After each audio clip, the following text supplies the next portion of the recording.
सो hi everyone, कैसे हैं आप सब दोस्तों। एक बार मैं फिर से आ चुका हूँ एक और डरावनी कहानी लेकर। तो फटाफट जो अपने हेडफोन हैं उन्हें लगा लीजिए, क्योंकि डरावनी कहानी शुरू हो रही है यहाँ से। कहते हैं कि वक्त का कोई भी भरोसा नहीं होता, कब क्या हो जाए कोई भी नहीं जानता। और इस बात से मैं पूरी तरह सहमत भी हूँ, क्योंकि तकरीबन 5 साल पहले भी मेरे साथ ऐसी घटना घटी थी जिसके बारे में मैंने कभी भी सपने में नहीं सोचा था। उस घटना के बाद मेरी पूरी ज़िंदगी मानो तहस नहस हो गई है। आज मैं उसी घटना के बारे में आप सभी को बताने वाला हूँ। ये घटना तब की है जब मैं कॉलेज में पढ़ाई करता था। मैं मिडिल क्लास फैमिली से हूँ, तो मुझे पैसे की काफ़ी प्रॉब्लम रहती थी। इसीलिए मैं अपने खर्चे पूरे करने के लिए पिज़्ज़ा डिलीवरी किया करता था और उसी से मेरा खर्चा भी चलता था। मैं दिन में अपना पढ़ाई करता था और रात के वक्त पिज़्ज़ा भी डिलीवरी करता था। रात को कम ही ऑर्डर होते थे, इसलिए मुझे ज़्यादा मेहनत नहीं करनी पड़ती थी और महीने की सैलरी भी मुझे मेरे वक्त पर मिल जाती थी। लेकिन एक रात आज भी मुझे याद है, मैं अपने उस पिज़्ज़ा शॉप का में बैठा हुआ था और तभी पिज़्ज़ा शॉप का फ़ोन आया। वहाँ के स्टाफ ने फ़ोन उठाया और उन्होंने ऑर्डर लिखा और फिर ऑर्डर रेडी करने के बाद उन्होंने मुझे बुलाया। उन्होंने मुझसे कहा, अरे अशोक, हमने ये ऑर्डर रेडी कर लिया है ना, और जल्दी से जल्दी यहाँ पर ये पिज़्ज़ा डिलीवर करो। और फिर उसके बाद मैं उठ गया और मैंने पिज़्ज़ा लिए और डिलीवरी करने के लिए निकल गया। रात का वक्त था, पूरी रोड खाली पड़ी थी, पूरा सन्नाटा था और हर तरफ सिर्फ अंधेरा ही अंधेरा था। मेन रोड पर स्ट्रीट लाइट जली हुई थी और उसी पर मैं अपना स्कूटर चलाए जा रहा था। मैंने अपने मोबाइल में गूगल मैप ऑन भी कर रखा था और उसमें लोकेशन वहाँ की सेट कर रखी थी। जब मैं लोकेशन पर पहुँचने वाला था तभी मुझे एक सुनसान सड़क पर एक बूढ़ी औरत दिखी और वह बूढ़ी औरत बहुत ही ज़्यादा कमज़ोर और परेशान सी लग रही थी। मानो उसे देखकर मेरा दिल पसीज सा गया। और उस बूढ़ी औरत का उम्र लगभग 90 साल की रही होगी। उसको देखकर जब मुझसे रहा नहीं गया, तब मैंने अपना जो स्कूटी था उसे रोका और मैंने उस बूढ़ी अम्मा से पूछा, अम्मा क्या हुआ, कहीं जाना है क्या, क्यों परेशान हो रही हो इतनी रात में, कहाँ जा रही हो। अम्मा मेरी बात तो सुनो, काफ़ी ज़्यादा रात हो चुकी है, कहाँ जा रही हो अम्मा, प्लीज़ मुझे कुछ तो बताओ। फिर उस औरत ने कोई भी जवाब ना दिया और वो बूढ़ी अम्मा अपने हाथ जोड़ने लगी और उसने आगे की तरफ इशारा किया और उसने अपने हाथों से इशारा करके बताया कि वो बोल नहीं सकती। इसके बाद जब मैंने ये बात जानी तब मेरा दिल पसीज और गया और मुझसे रहा नहीं गया, क्योंकि मैंने सोचा कि मैं आगे की ओर ही जा रहा हूँ और रास्ते में इस बूढ़ी अम्मा को भी छोड़ दूँगा। इसलिए मैंने उन्हें अपने पीछे स्कूटर पर बैठा लिया और फिर उसके बाद मैं स्कूटर चलाने लगा। स्कूटर चलाते चलाते चलाते मुझे काफ़ी अजीब महसूस सा होने लगा। ऐसा लगने लगा जैसे मेरी तबीयत ख़राब हो रही है। मुझे एकदम कमज़ोरी सी अचानक होने लगी। ऐसा लग रहा था जैसे मैं अभी बस उल्टी ही करने वाला हूँ। और मुझे समझ नहीं आ रहा था कि आखिर अचानक से मेरी तबीयत ऐसे ख़राब कैसे हो सकती है। फिर भी मैंने अपने आप को जैसे तैसे करके संभाला, क्योंकि स्कूटर अगर डिसबैलेंस हो जाता तो बहुत ही बड़ा एक्सीडेंट हो जाता। फिर इसीलिए मैंने बस अपने आप को हिम्मत देकर स्कूटर पर बैलेंस बनाया हुआ था। तभी मैंने सोचा कि चलो यार बूढ़ी अम्मा से बातचीत करता हूँ तो मुझे थोड़ा अच्छा लगेगा। फिर मैंने अपनी मुंडी जैसे ही थोड़ा पीछे की ओर घुमाई, तभी मैंने देखा कि मैं अपनी मुंडी को पीछे घुमा ही नहीं पा रहा था। मैंने महसूस किया कि मैं जितनी भी कोशिश कर लूँ, मेरी मुंडी जो थी वो पीछे घूम ही नहीं रही थी और ये बात थोड़ी सी डरावनी थी। तभी मेरे कानों में उस बूढ़ी औरत ने कहा, अगर तूने पीछे मुड़कर देखने की कोशिश करी तब मैं तेरी जान ले लूँगी, समझा? चुपचाप से स्कूटर चला अपना। फिर उस बूढ़ी औरत की ऐसी आवाज़ सुनकर मैं ऊपर से नीचे तक कांप सा गया और फिर उसके बाद मेरे पास और कोई रास्ता भी नहीं था। मैं बस स्कूटर चला रहा था, आसपास से लोग ही गुज़र रहे थे।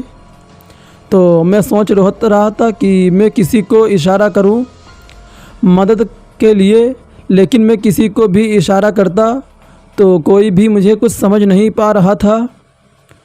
वो मुझे इग्नोर करके आगे की ओर बढ़ता जा रहा था। मेरी घबराहट धीरे धीरे बढ़ती जा रही थी और मुझे समझ नहीं आ रहा था कि आखिर मुझे क्या करना चाहिए। तभी अचानक से एक सुनसान रास्ते पर मेरी हिम्मत ने जवाब दे दिया। मैं इतना ज़्यादा कमज़ोर सा हो गया जैसे कि मेरी आँखों के सामने अंधेरा सा छा गया और मेरा स्कूटर डिसबैलेंस हो गया। जैसे ही मेरा स्कूटर डिसबैलेंस हुआ वैसे ही मैं ज़मीन पर एकदम से धड़ाम से गिरा और मेरा स्कूटर भी वहीं घिसड़ता हुआ रोड के एक साइड पर जा गिरा। इतने भयानक एक्सीडेंट के बाद मैं वहीं बेहोश सा हो गया। जब मेरी आंखें खुली तो मैंने जो कुछ भी देखा वो बहुत ही ज़्यादा डरावना था। मैंने देखा कि बहुत ही सुंदर सी लड़की वो मेरे सामने बैठी हुई है और मेरे सर से खून बह रहा था। वो लड़की उसी बहते हुए खून को अपनी ज़बान से चाट कर पी रही थी और ये देखकर मैं ज़ोर ज़ोर से चिल्लाया और उस लड़की ने मेरी आँखों में देखा तो उसकी जो आँखें थी वो पूरी सफ़ेद थी और उसके जो दांत थे वो एकदम राक्षस जैसे थे, एकदम से नोकीले जैसे। मैंने फिर से चिल्लाने की कोशिश करी कि मैं किसी को मदद के लिए बुलाऊं, लेकिन चाहकर भी मेरे मुंह से आवाज़ नहीं निकल पा रही थी। और फिर उसके बाद तभी उस लड़की ने मेरी तरफ अपना मुंह बढ़ाया और वो मेरे कंधे पर काट कर मेरा खून पीने लगी और मुझे समझ आ गया कि आखिर मुझे कमज़ोरी क्यों महसूस सी हो रही है, क्योंकि वो बूढ़ी औरत पीछे बैठकर मेरा खून ही पी रही थी। तभी मुझे कमज़ोरी हुई और ये एक्सीडेंट हो गया। मेरे दिमाग में काफ़ी बुरे बुरे ख्याल भी आ रहे थे। मेरा पूरा शरीर पैरालाइज्ड हो गया था और वो लड़की आराम से मेरे शरीर से खून निचोड़ कर पी रही थी और उसके हंसने की आवाज़ मेरे कानों में साफ साफ सुनाई दे रही थी। तभी अचानक से वहाँ से एक ट्रक गुज़र रहा था और उस ट्रक ड्राइवर ने मुझे वहाँ पर जब गिरा हुआ देखा तब वो बहुत ही ज़्यादा डर गया। उसने अपने ट्रक को रोका और वो कुछ मंत्रों का जाप करते हुए ट्रक से नीचे उतरा। उसने मेरी हालत देखी तो वो बहुत ही ज़्यादा घबरा गया। मेरे शरीर से बहुत ही ज़्यादा खून बह चुका था।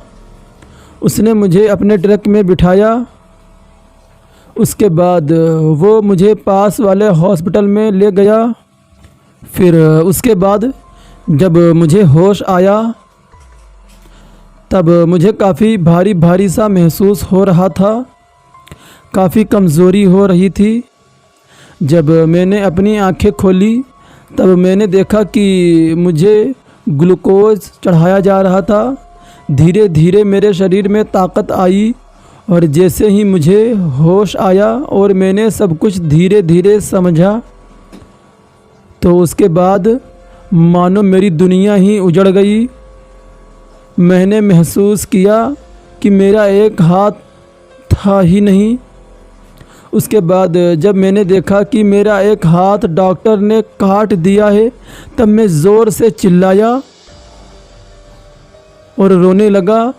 आसपास के जितने भी डॉक्टर थे और जितने भी नर्स थी वो सब आई। डॉक्टर ने मुझे शांत किया और उन्होंने मुझे समझाया कि मेरे हाथों पर इन्फेक्शन फैल गया था। अगर उस इन्फेक्शन को नहीं रोका जाता तब वो पूरे शरीर में फैल जाता और उसे रोकने का एक ही तरीका था और वो था हाथ को काटने का। और इस घटना को काफ़ी साल बीत चुके हैं। आज मैं एक आर्टिफिशियल हैंड का इस्तेमाल करता हूँ। मेरी ज़िंदगी धीरे धीरे नॉर्मल हो गई है, लेकिन एक बात मैंने अच्छी तरह से सीख ली है और समझ ली है कि कभी भी किसी पर भी सोच समझकर भरोसा करना चाहिए, चाहे सामने वाला कैसा भी हो, उसके हालात कैसे भी हों। हो सकता है वो आपके आँखों का धोखा हो, इसलिए हमेशा सावधान और सतर्क रहना चाहिए ताकि आपके साथ ऐसी कोई घटना ना घटे जैसा कि मेरे साथ घटी। हमेशा किसी की भी मदद करने से पहले 2 बार सोच लें और अच्छी तरह से समझ लें कि जिसने आपसे मदद मांगी है क्या वो इंसान ही है या कोई और चीज़ तो नहीं है। और फिर उसके बाद मैं जो अपना काम किया करता था मैं दोबारा काम वो नहीं कर पाया, क्योंकि उसके बाद मेरा हाथ भी नहीं था तो मैं कैसे करता, भला कैसे मैं बाइक चलाता। इसलिए अब मैं घर पर ही रहता हूँ और जो मुझसे काम हो पाता है वो मैं करता हूँ और अपना और अपने परिवार का ख्याल भी रखता हूँ। और उस मनहूस रात को मैं याद करता हूँ तो आज भी मेरे रोंगटे खड़े हो जाते हैं और मैं ये सोचता हूँ कि आखिर उस रात मैंने क्या सोचकर उस बूढ़ी औरत को लिफ्ट देने का सोचा था।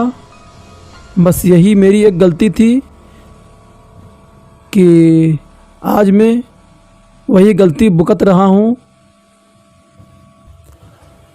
तो दोस्तों, ये कहानी कैसी लगी प्लीज़ कमेंट करके ज़रूर बताएं और इसी तरह की डरावनी कहानियाँ सुनने के लिए हमारे इस चैनल को सब्सक्राइब करें और बेल आइकन को भी दबाइए ताकि हमारी जो नई वीडियो अपलोड हो सबसे पहले आप तक नोटिफिकेशन पहुंच सके।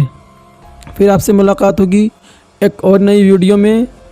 तब तक के लिए bye bye and take care.